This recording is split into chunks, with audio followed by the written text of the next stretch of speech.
run a bed and breakfast in Betws-y-Coed, and I was aware that it was important that we didn't just talk about ourselves. It was more important to our potential guests that we talked about everything else that was around us, what they could see and do, where they could eat. So I wanted to put something together that was very clear, rather than just say we're 10 miles away from this garden or 15 miles away from this attraction. We're finding that people are looking for more innovative ways for using these displays, so combining a lot of them, using them within an exhibition, within a show environment. I don't think digital enhancement of Llanelli House is essential, but what it does do is offer an enhancement of the atmosphere and another way of people learning and listening to the stories of the house. And it certainly makes the offer here unique in terms of a tourist attraction in Wales.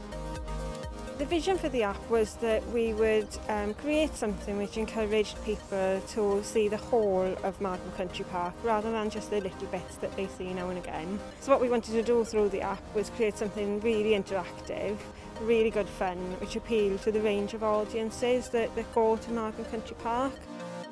The app actually appeals to a wide-ranging audience, from little children to the grannies that can come with their children and have a fun day out, walking the trail or walking sections of the trail, taking pictures and engaging, and help to sort of brush off the old reputation of Llandudno as a retirement community.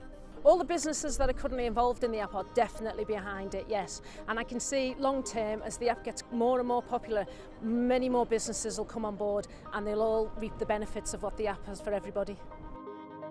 The initial vision for the app was to actually bring Dylan Thomas a little closer to a wider audience, because if you're a Dylan Thomas fan, you probably know about the walk.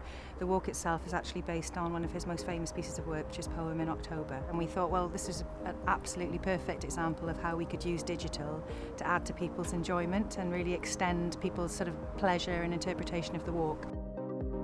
The house here has never had any kind of audio guide.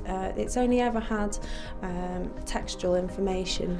We have an app which was produced by Cymru Da, Welsh Language Television Programme Company, and it's based on iBeacon technology. And the idea is that the visitor can come to the house and will be able to have their own adventure through the history of the property.